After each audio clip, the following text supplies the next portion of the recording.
Jadi ini vaksin ini bukan obat. Ya sekarang yang bisa bikin dah gitu. Sebenarnya kalau mutasi itu sesuatu yang wajar sih.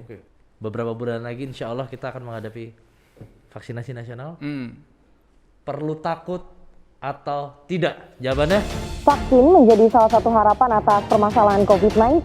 Minggu malam 6 Desember vaksin COVID-19 tiba di Indonesia. 1,2 juta dosis vaksin ini merupakan produksi Sinovac asal Tiongkok. Vaksin dibeli dari 3 perusahaan luar negeri dan jutaan dosis akan didistribusikan. Berusaha pemerintah segera melaksanakan program vaksinasi COVID-19 serentak tahap pertama.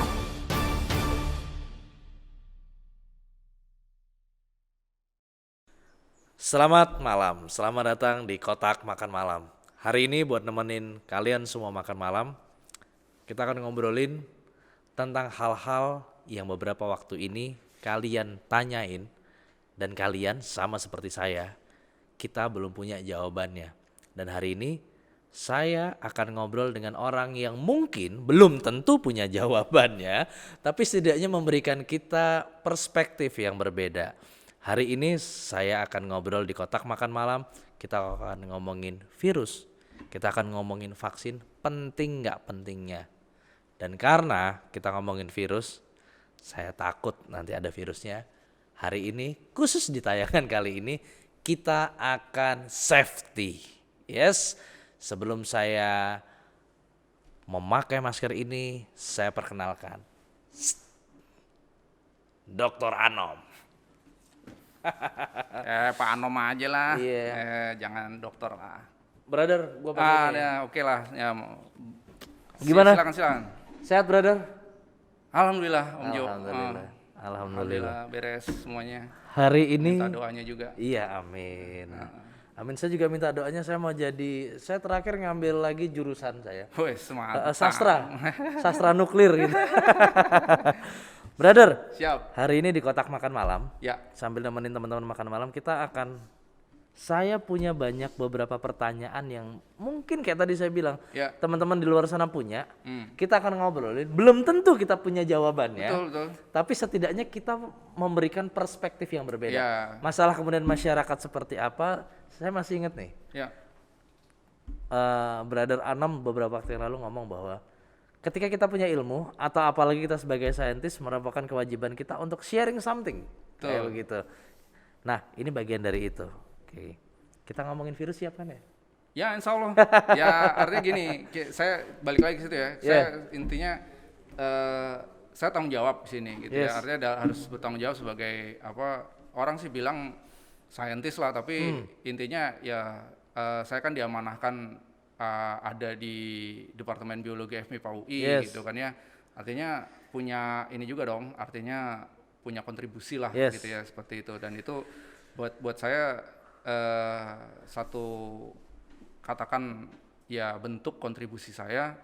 Coba untuk kita saling ini aja berbagi lah. Berbagi. Gitu ya. Oke. Saya bukan ahlinya, tapi ya saya coba dengan apa yang saya pelajari selama ini kita bisa sharing gitu. Santai aja sih. Biomolekuler ya, brother ya?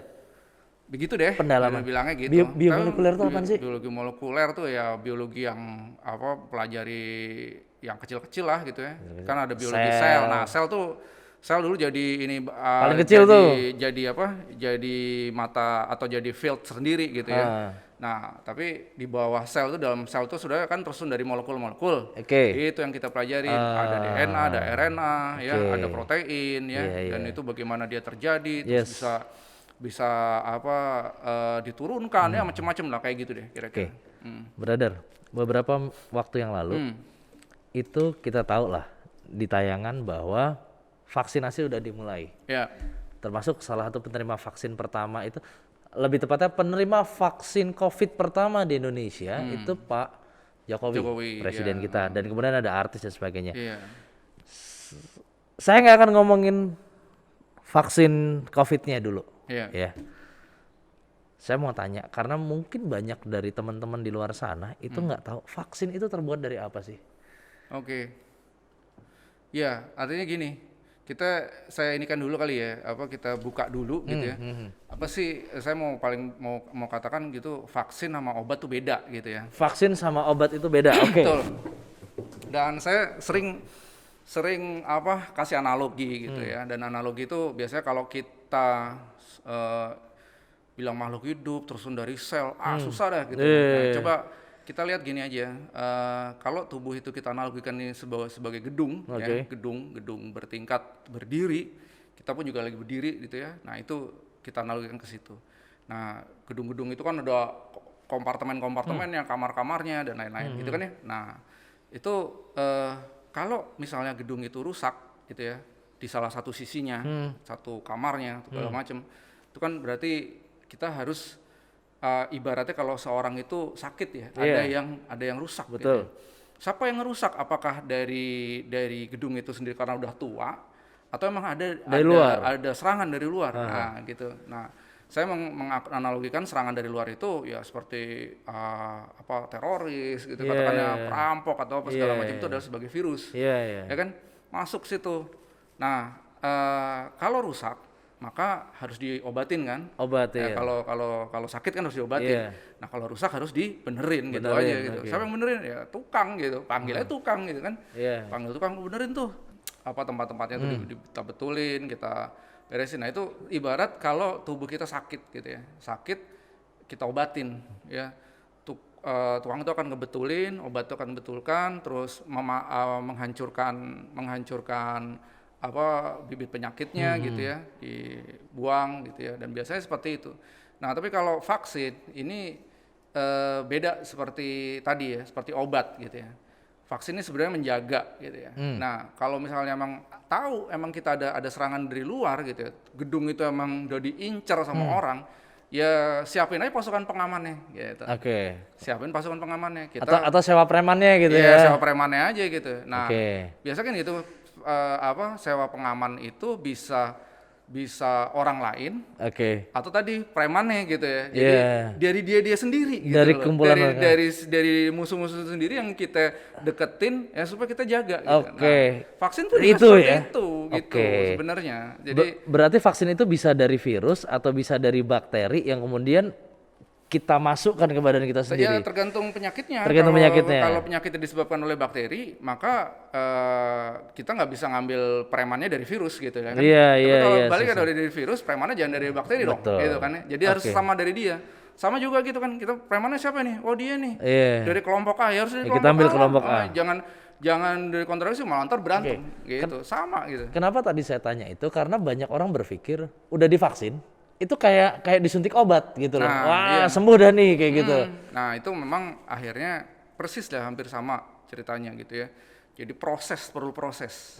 Jadi kalau tanya tadi sumber dari mana sih bikinnya? Nah teknologi yang pertama itu memang tadi ya dari asalnya dia. Kalau emang dia itu virus ya dari virusnya sendiri yang dilemahkan. Dilemahkan, materi genetiknya masih ada gitu ya, sehingga nanti ketika masuk ke dalam tubuh kita dia nggak sanggup untuk menyerang, tapi tubuh kita sudah mengenali dia itu sebagai benda asing, sebagai musuh, sebagai preman-preman tadi, sehingga tubuh kita ini membangun pertahanan tubuh. Nah karena gini brother, banyak teman-teman di luar sana yang gini, kan gua nggak tahu, gua udah pernah kena. Betul. Nih. Ini sekarang saya izin ke arah COVID. Nah, kalau tadi kan secara teori akan lebih baik tubuh yang membangun kekebalannya sendiri. Itu secara umum. Sekarang kita mengarah ke COVID nih. Salah satu yang nanti tidak akan atau tidak kena vaksin dulu, itu adalah ibu hamil, punya penyakit bawaan, kemudian usia tertentu, dan yang terakhir pernah kena COVID. Permasalahannya, banyak teman-teman di luar sana itu yang gini, gua tahu dari mana gua pernah kena COVID apa enggak kayak gitu. Yang dimaksud kena itu kalau di COVID tuh dia bergejala, udah itu aja. Jadi kalau nggak bergejala dianggap enggak, dianggap udah vaksin aja. OTG itu divaksin aja. OTG itu vaksin aja gitu. Jadi seperti itu. Berarti nggak ada masalah ya? Iya. Nah ini yang tadi ngomongin masalah teknologi. Enggak, tapi tadi dulu, kenapa begitu? Kenapa OTG tetap divaksin? Karena sebenarnya itu OTG itu kan artinya dideteksi virusnya ada di dalam tubuh Ada, kita, tapi dia itu nggak bereaksi. Artinya Oke. dia tubuh kita tuh sebenarnya Oke. belum bikin antibody. Jadi yang OTG itu jangan berasa kebal gitu loh sebenarnya. Artinya kenapa? Karena besok-besok jadi ya ada bisa. sepengetahuan ini saya nanya lagi sepengetahuan Brother Anom nih. Minimal kita sebut tadi itu ketika paling nggak demam, sama paling nggak udah ngerasain mati rasa gitu ya. Ya kira-kira gitu ya. Gitu ya? Ada gejala aja. Mas. Soalnya Ada gejalanya. kalau flu biasa, setahu gue nih, itu nggak sampai yang lidah sama penciuman mati rasa. Oh iya. Gitu ya. Karena nih masalahnya gini, ini virus ini punya daya ikat dengan reseptornya cukup kuat. Jadi kalau misalnya kita bicara flu-flu yang lain gitu, itu kan dia nyerangnya ke saluran pernafasan bawah gitu atau di atas. Ini kalau ini si SARS-CoV-2 ya virusnya itu di hidung gitu katakan gitu ya, trakea gitu ya. Dia itu udah nyerang sel-sel kita sehingga kita akhirnya hilang tuh mati rasa, indera penciuman itu seperti itu karena emang reseptornya tuh kuat sekali gitu. Nah, berarti kalau kalian udah ngalamin demam, terus kemudian lidah dan sebagainya udah mati rasa paling nggak 2 hari, jangan bilang lu masuk angin, itu sudah bagian dari tanda-tandanya. Ya, saya pikir nggak usah nunggu itu juga, nggak usah nunggu kita mati rasa. Demam itu sekarang tuh udah jadi ini ya. Paling Dan nggak harus ini unik juga gitu ya. Jadi nggak harus mati rasa penciuman. Tiba-tiba udah langsung ke dalam kita tuh juga ada. Gitu Sekarang yang gejala saluran pencernaan tuh juga ada karena emang yang terakhir ada tuh tetangga itu mencret. Iya. Karena memang dia itu nyerang dia berikatannya sama reseptor AC2 gitu ya, ACE2 gitu ya. Yang ini reseptor AC2 tuh ada di mana-mana gitu, bukan seluruh hanya tubuh. Iya, Oke. Nah, balik lagi ke soal teknologi, Bro. Soal vaksin dan teknologinya. Kenapa seakan-akan ini kita nggak bicara kelebihan kekurangan ya, tapi seakan-akan vaksin COVID ini mereknya banyak. Betul. Terus seakan-akan yang sebelah sini bilang ini bagus, ini bagus. Iya. Karena itu terbentuk di masyarakat. Ini lebih bagus, ini lebih bagus, ini lebih bagus kayak gitu. Kayak jualan baju aja gitu loh. Saya mau bilang ini itu sebenarnya ini ya. Saya pikir kondisi masyarakatnya juga yang perlu kita perlu kondisikan lah gitu ya. Nah, itu yang penting. Karena gini, sebenarnya kondisi yang ada itu adalah bukan persaingan sekarang. Karena untuk mendapatkan vaksin ini kan kita berpacu, katakan penduduk dunia itu kan ada 7 miliar gitu kan ya. 7 miliar sekarang, berapa miliar sih? Ya, segitulah gitu ya. Wah, banyak lah Pokoknya gitu ya. Nah, tersalah lagi gitu kan. Tapi kita berapa yang harus divaksin itu kan harus disediakan. Nah, itu satu pabrik nggak bisa memenuhi. Mecah pabrik loh tuh. Iya, jadi ya sekarang yang bisa bikin dah gitu loh. Yang bisa bikin. Kenapa enggak? India aja bikin gitu ya. Tapi walaupun memang banyak tiap vaksin teknologinya dibikin dengan beda-beda. Iya, yang itu tadi artinya yang bisa bikin dengan teknologi lama, ya bikin aja pakai teknologi lama. Yang mau nyoba baru dan ternyata bisa dibuktikan, bikin aja coba dengan teknologi baru gitu. Emang ada berapa teknologi sih bikin vaksin? Ini umum ya? Macam-macam sih ya. Cuman yang sekarang ada, sebenarnya macam-macam. Tapi yang sekarang ada ini kan tadi ya kita udah biasa dengar tuh yang Sinovac itu kan dia dari virus yang dilemahkan. Virus dilemahkan. Gitu ini metode lama berarti. Metode lama. Oke. Dan udah dari turun temurun lah kayak gitu. Jadi saya pikir itu yang untuk aspek safety-nya ya lumayan bagus lah. Sudah itu teruji puluhan tahun gitu. Udah teruji lah gitu itu, ya. Kita nggak bicara ininya ya, yang lain tapi bicara safety-nya. Tapi metode itu sudah teruji gitu ya, si metodenya. Oke. Terus kalau yang lainnya kan sekarang yang dikembangkan ini kan dari Pfizer sama BioNTech gitu ya, Amerika sama Jerman itu kan dia ngambil ini RNA-nya Spike ya, RNA-nya yang ada di jarumnya durinya virus itu ya. Di durinya virus itu diambil. Karena supaya nanti RNA-nya ini RNA yang kecil itu dimasukkan ke dalam tubuh kita, terus dianggap benda asing. Ya udah nanti ketika ada virusnya bawa spike gitu, nanti akhirnya nggak bisa nempel ya kan udah gue kenal Iya, spike-nya ini nggak asing nih. Iya, kalau Oke. virusnya pinter gampang ntar Iya, durinya dipotong-potong set masuk Iya, lagi iya, deh iya. gitu kan itu bisa. Nah terus tuh satu yang Iya, terus iya, kemudian iya. apa ya saya ada beberapa sih yang lain juga kira-kira apa Moderna misalnya ya. Moderna kalau nggak salah pakai ini ya dia pakai vektor virus ya untuk membuat ininya jadi untuk selubungnya lagi gitu ya. Jadi seperti itu. Jadi macam-macam dan balik lagi semuanya kalau dilihat ya sekarang dicoba aja, diuji dan sekarang nggak kalau kita bicara uji fasenya itu memang sekarang kita berpacu sama waktu gitu. Berpacu sama waktu aja gitu. Kita udah ada nih, ya udah secepatnya gitu. Secepatnya karena apa?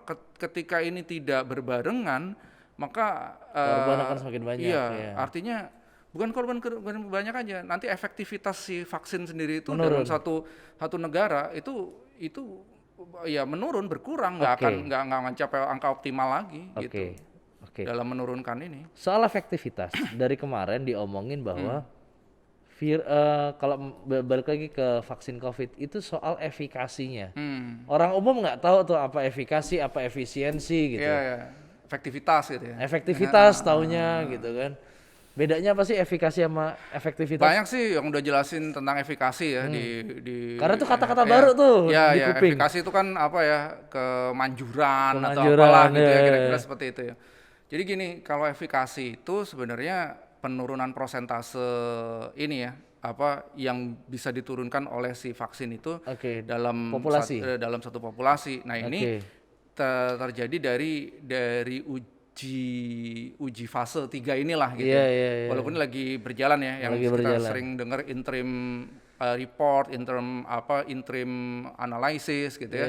Jadi seperti itu. Kita lagi dicoba gitu, di sini diuji gitu ya. Masih 3 bulan, menunggu 3 bulan lagi lah, Maret atau Juni gitu, saya juga kurang tahu tuh pas ininya ya, pastinya ya. Tapi artinya kita masih nunggu sampai ini. Dan sampai 3 bulan ini kalau beberapa kan udah ketahuan tuh Sinovac 65% di Indonesia gitu ya. Terus di Turki udah 70% atau 80% gitu ya. Tapi di baliknya lagi Pfizer udah bilang 90%, 95%. Tapi kalau 95% kan Pfizer dia bilang ininya dari pihaknya sendiri gitu. Tapi kalau Sinovac ini emang udah ada yang udah ada yang nilai dari artinya udah ada papernya segala macam. Nah, itu ya. Artinya kalau efikasi itu caranya menghitung itu adalah gini. Jadi dalam uji fase itu kan kita ada satu kelompok yang dikasih vaksin, ada satu kelompok yang dikasih placebo, yang dibilang placebo itu. Nah, ini sebenarnya ranahnya epidemiologi ya. Jadi saya pikir teman-teman dari epidemiologi lebih pantas untuk bahas ini. Cuman kita sebagai awam perlu tahu lah gitu ya, supaya kita nggak gimana sih gitu ya. Jadi seperti itu. Jadi ini ada 2 nih. Nah, ini yang ini diadu. Kelompok perlakuan apa kelompok kontrol gitu ya. Betul, placebo sama ini. Nah, ntar yang placebo berapa yang terkena COVID-nya, yang disuntik sama vaksin berapa yang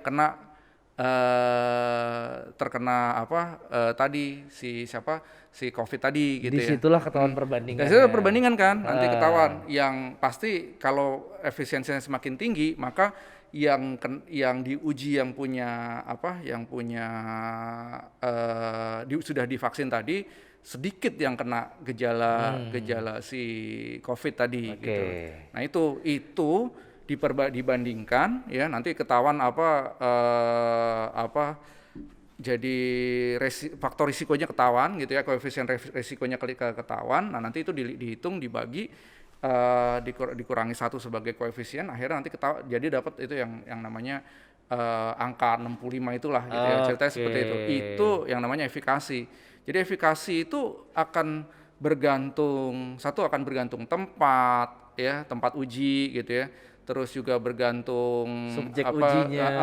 nah Oke. seperti itulah kira-kira seperti itu. Oke. Nah, kalau efektivitas beda. Efektivitas itu tadi yang saya katakan, kita baru bisa menghitung efektivitas setelah kita nih Indonesia nih kita lakukan vaksin seluruhnya. Nah, nanti Baru ketahuan. baru ketahuan bagaimana vaksin ini bisa menurunkan angka Oke. COVID ya, dalam hal ini vaksinnya vaksin COVID gitu Oke. kan, seperti itu. Nah, bro, jujur aja di masyarakat nih sekarang kebagi. Hmm. Karena semenjak beberapa tahun ini kayak masyarakat kita senang banget terpolarisasi gitu Iya, ya. iya, iya. Sekarang terpolarisasi untuk ikut vaksin atau tidak terkait Iya, dengan iya, COVID. ah. Tapi saya nggak akan nanya itunya. Saya nanyanya gini, Hmm.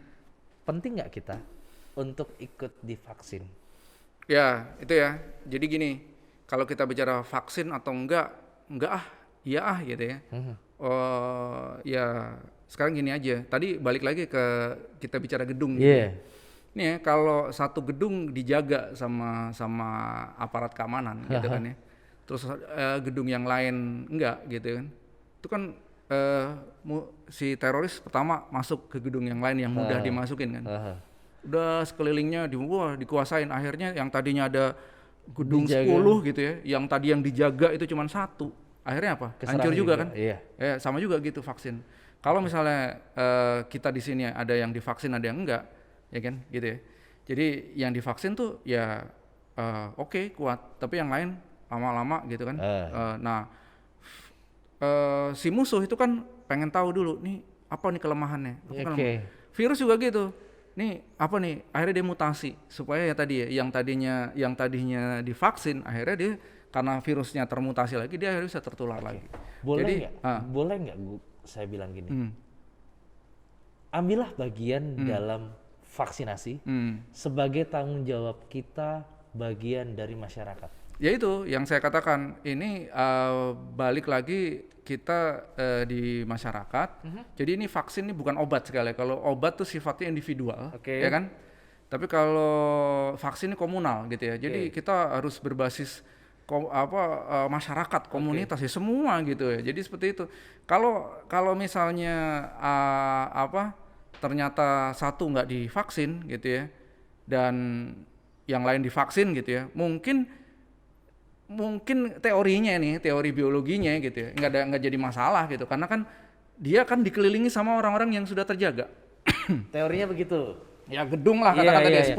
Cuman satu doang yang Satu yang dijaga nggak dijaga, karena yang lain dijaga. Dia ikut aman nih. Ikut aman kan. gitu. Tapi kan kita nggak bisa begitu di masyarakat kan. Itu kalau yang lebih banyak divaksin. Kalau kebalikannya kan repot juga tadi. Ya itu makanya gitu. Jadi kita bicara seperti itu. Jadi vaksin ini saya pikir bukan hanya orang kalau saya orang biologi mah jauh lah dari sini ya. Cuman kita wajib tahu lah gitu ya. Karena ini kan ada faktor biologi yang kita harus jelaskan gitu ya.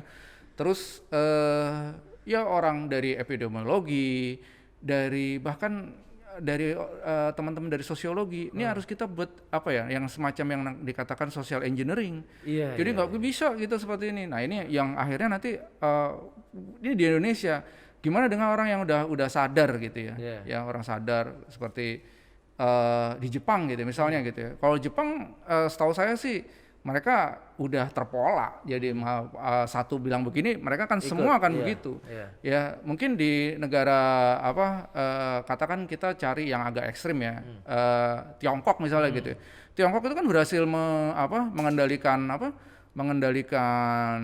COVID itu sampai angka yang terkecil gitu ya. Nah kenapa? Karena mungkin dari sisi masyarakat nggak serapih Jepang katakan gitu ya. Ya ini kita bukan ini ya, bukan kita lihat realitanya aja. Tapi mereka dengan sistem pemerintahan yang seperti itu dipaksa gitu ya. Ya akhirnya seperti itu bisa. Jadi memang ya sekarang kita kan nggak pengen juga, artinya dalam hal ini kita tiru Tiongkok aja ya enggak gitu. Tapi kita ini kan sebenarnya masyarakat Indonesia ini kan adalah masyarakat yang kalau menurut saya asik loh gitu ya, bisa diajak ngomong kok. Ya artinya apa? Artinya gini, ini di OOT lah gitu ya, luar konteks itu. Ini balik lagi, saya kenapa sering Jepang ngasih ngomong Jepang gitu ya, karena saya sering lihat Jepang dan saya udah agak lama di sana. Jadi saya kan gini, ya udah gini, orang Indonesia itu kalau di Jepang itu lebih dari orang Jepang kok. lebih bersih, lebih Iya. wah, iya, lebih Tapi bersih, giliran balik lebih- ke sini gitu Lah ya. itu makanya dalam arti kata itu kita harus buat sistemnya. Oke. Jadi seperti itu sih. Sebenarnya tapi tadi saya setuju bahwa ini tidak bisa hanya kedokteran saja atau Iya. epidemiologi saja, harus lintas sektoral. Kenapa? Untuk menjawab keraguan, ketidaktahuan, sehingga ketika mereka didekati, pertanyaan mereka dijawab, hal-hal yang konyol mereka dijawab, semua sudah terjawab, mereka akhirnya punya kemantapan Iya. untuk ikut mengambil bagian dari vaksinasi nasional gitu. Nah ya. itu makanya saya katakan ya artinya gini aja, perlu dikondisikan lah. Balik Betul. lagi itu perlu dikondisikan. Betul. Karena kalau enggak nanti program ini nggak bisa berjalan Jalan. dengan baik. Iya. Itu aja sih. Iya. Karena di lingkungan Nah masyarakat. iya, sekarang mesti yang perlu dipahami juga ya setelah seperti gini ya, seperti tindakan-tindakan yang kurang tepat gitu ya, kayak misalnya habis vaksin, weh gue kebal gitu ya. Terus itu Enggak gitu, gitu kan ya. kita tetap ya, jadi tetap yang namanya setelah vaksin kita juga harus tetap Semua menjaga dijaga, protokol. Protokolnya itu juga sekarang nggak 3M jadi 5M, 5M, gitu ya. betul, Jadi betul. tambah lagi dengan mengurangi menghindari kerumunan, Iya. menghindari mengurangi mobilitas gitu ya. Jadi seperti itu yang kita harus ini ya tegakkan gitu ya. Dan Iya. ini memang sulit gitu ya, sulit sekali. Artinya artinya kita bisa dengan bersama-sama. Kalau kita tidak bersama, Nggak bisa. ya nggak akan bisa gitu aja. Disinilah kita dibuktikan, bersatu kita teguh, bercerai kita runtuh di sini ya. Ya kira-kira gitu ya. Iya. Oke, berarti saatnya ambil bagian. Apapun pertanyaan, nggak apa-apa ditanyain, tapi akhirnya tanyalah pada orang yang mengerti.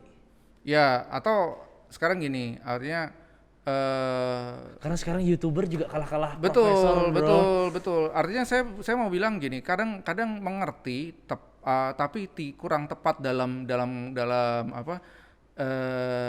kurang tepat dalam realita gitu ya. Ini agak lihat kurang tepat dalam kondisi lah gitu. Yeah. Ini juga perlu bukan dipertimbangkan ya, tapi kita perlu ajak ngomong lah gitu Iya. ya. Karena seperti itu intinya gitu Iya, ya. Karena- setidaknya kalau dapat informasi apapun atau cari informasi jangan cuma dari satu pihak. Betul. Tapi dari beberapa literasi lah Ya, gitu ya. ya, betul. Oke. Brother, Yuk. ini virus ini kayaknya unik nih. Artinya hitungan bulan mutasi, dan mutasinya di sini beda, di sana beda. Ini virus Ya. pinter amat gitu loh. Kenapa? Apa yang pengaruhin? Kalau saya ini sih ya, kalau saya ikuti Yes, perkembangannya gitu yes. ya. Sebenarnya kalau mutasi itu suatu yang wajar sih, Oke. wajar. Semua virus juga begitu. Oke. Ya namanya barang ya. Saya mau bilang virus tuh bukan makhluk hidup ya. Kalau di luar kan partikel ya, barang kecil, ya materi genetiknya kecil sedikit gitu ya. Dia nggak berubah-ubah dengan packaging yang seperti itu ya, wajar lah gitu ya. Kenapa kelihatannya hitungan bulanan, harian, jam gitu ya? Karena memang penelitiannya lagi intens gitu. Dan virus zaman dulu nggak kena media, bro. Lah, Gitu ya. iya, Sekarang itu masalahnya. dikit aja kena media gitu. Terus ya. habis itu nerjemahinnya beda. Iya. Ini mutasi, tapi mutasinya di mana? Wah, di sana udah beda, ceritanya udah beda. Betul. Sehingga saintis juga banyak yang sibuk untuk meluruskan gitu ya. Sebenarnya banyak virus-virus yang lain juga seperti itu, seperti hampir sama. Cuma gini ya, mutasinya tuh kan berapa bahasa itu berarti berapa bahasa yang berubah gitu, itu segala macam itu kan udah dianggap mutasi. Dan habis itu terus ini ada berita baru nih, keluarin, rilis, wah ini gini. Tapi ya seperti itu. Jadi suatu hal yang wajar ya. Betul. Kalau seperti dan bukan yang ini. Dan kita sekarang masalahnya ini tersugesti dengan kondisi, oh iya dia mutasi, oh ya ini kok Penyebarannya lebih kencang, gitu ya. nggak kelar ya dari dulu. Bahkan dulu cuman kelihatan orang-orang elit, orang-orang atas yang di gedung-gedung, yang kerja di kantor-kantor. Sekarang semuanya ada, sekarang udah di bilik kontrakan tuh udah pada kena COVID gitu ya. Ya bukan gara-gara apa-apa, gara-gara kita nggak 3M gitu loh, nggak 3M, nggak pakai masker, nggak jaga jarak. Dan satu nih, mohon maaf ya, yang jadi lebih besar, lebih cepat penyebarannya itu adalah karena kita nih kan budaya kita nih kan guyup ya gitu ya, suka ngobrol apa gitu ya. Ketemu, wah lo kalau nggak ngobrol dianggap sombong, lo kagak salaman lo, wah itu jadi masalah tuh di kampung gitu kan. Bener. Jadi seperti itu. Nah ini yang seperti itu yang kita nggak ubah, ya ini yang makin mempercepat gitu loh. Jadi seperti kita juga yang membuat cepat, yang tadinya nggak ada di lingkungan kita, jadi sekarang ada. ada seperti itu. Termasuk kondangan dan jalan-jalan keluar kota gitu. Jalan-jalan ya. Artinya gini, kalau saya bukannya mau ini ngebelain atau apa segala. Ya sekarang gini, kalau jalan-jalan diem di mobil apa terus ada jalan doang naik mobil Masih terus oke. udah makan ambil di restoran nggak ngobrol gitu, nggak ada masalah. Kalau ke tempat wisata yang interaksinya banyak gitu. Mohon maaf ada juga yang masain goes gitu. Goes itu nggak jadi masalah. Kalau goesnya udah goes aja dari rumah, yuk kumpul di mana, yuk goes bareng. Habis itu nggak makan. Yang jadi masalah kan ya habis goes makan gitu kan, jadi masalah itu gitu ya. Nah balik tadi, vaksin bukan obat. Ya. Berarti habis dari vaksin bukan berarti kita habis itu bisa party. Iya, artinya seperti itu juga. Dan ini juga vaksin belum. Dan jangan euforia habis vaksin betul, ya. Nah, betul. itu yang kita bukan takutin. Bersifatnya tidak abadi ya. Jadi sampai akhirnya dan sifatnya juga vaksin ini kan tadi ya efikasinya tuh belum 100% apa segala macam. Itu artinya gini, suatu saat bukan suatu saat ya, sifatnya dia tuh hanya menurunkan ya, jadi menurunkan artinya ada yang benar-benar tidak tertular gitu ya, tapi bukan tertular, ada yang saya salah kalau COVID itu udah tertular tuh masalahnya udah sampai hidung juga bisa juga, artinya ada tertular kan, itu udah dianggap kita tertular, tapi artinya kita menurunkan gejala lah gitu ya, jadi sampai tidak terjadi gejala. Nah itu kan target kita. Nah tapi ini vaksin untuk sampai menurunkan gejala itu kan angkanya nggak sampai 100%. Dan gitu perlu proses. Iya perlu proses. Jadi ya memang belum nggak ada yang akan bebas dari COVID. Cuma memang target kita tuh adalah ya tadinya fatal ya. Jadi ringan. Target si vaksin ya, bukan target kita. Saya ikut. Target si vaksin itu bukan artinya memang ujungnya maksimumnya kita mengurangi artinya bukan mengurangi tapi kita tidak sampai fatality gitu ya, sampai tertular bahkan gitu ya, itu target utama. Tapi yang kelihatannya gitu ya dengan efikasi yang ada sekarang ini, kelihatannya kita baru bisa mencapai mengurangi sampai tingkat fatality-nya gitu, sampai tingkat kematian. Ya mungkin besok-besok ya masih tetap tertular, tapi tidak fatal, tidak berat gitu ya. Atau berat tapi tidak sampai meninggal gitu ya. Jadi seperti itu. Nah, tapi itu juga harus proses, balik lagi, nggak bisa. Jadi yang namanya masyarakat tuh dengan gerakan 5M-nya tadi ditambah dari 3M jadi 5M. Pemerintah pun juga seperti itu dengan gerakan 3T-nya gitu ya. Jadi kontak telusur ini kan penting, jadi hal yang penting gitu loh. Jadi seperti itu. Kalau enggak ya seperti itu ya, kontak telusur tuh juga berhasil kan di berbagai negara seperti Korea gitu ya, Vietnam gitu. Kenapa? Karena ketika tahu satu nih, itu langsung ditelusur orang minimal 30 orang yang pernah kontak sama dia. Itu jadi seperti itu. Pertanyaan terakhir. Gue cuman butuh jawaban pendek. Cuman iya atau enggak? Iya atau enggak? Kalau bisa ya? Iya. Ragu-ragu deh. Iya. Berarti kita orang Indonesia menghadapi beberapa bulan lagi, insya Allah kita akan menghadapi vaksinasi nasional. Perlu takut atau tidak? Jawabannya? Kan tanya perlu takut ya? Ya tidak lah. Udah cukup. Thank you, udah jelas.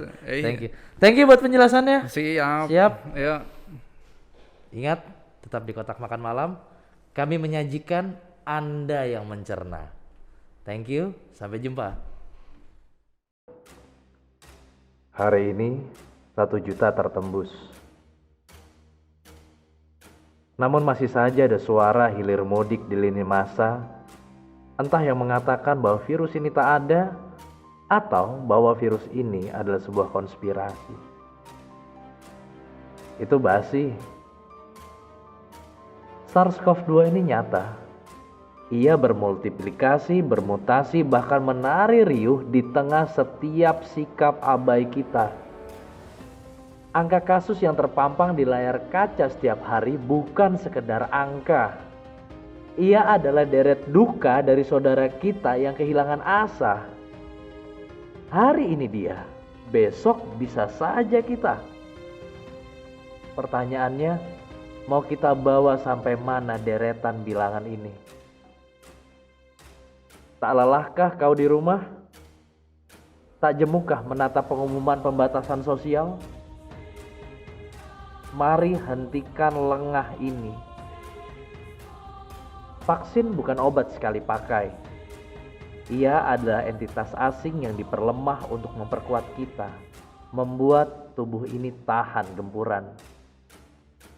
Setahan dan sekuat doaku serta doamu yang letih melihat negeri ini terpuruk dan lelah.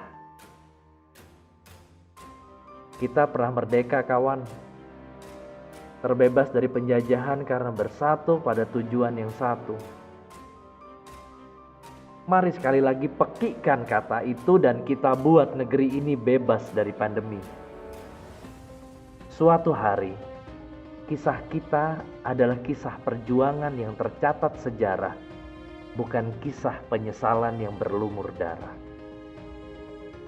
Bersama, tegakkan kepala, dan mari ambil peran dalam vaksinasi. Untuk satu hal, rumah kita bersama, Indonesia.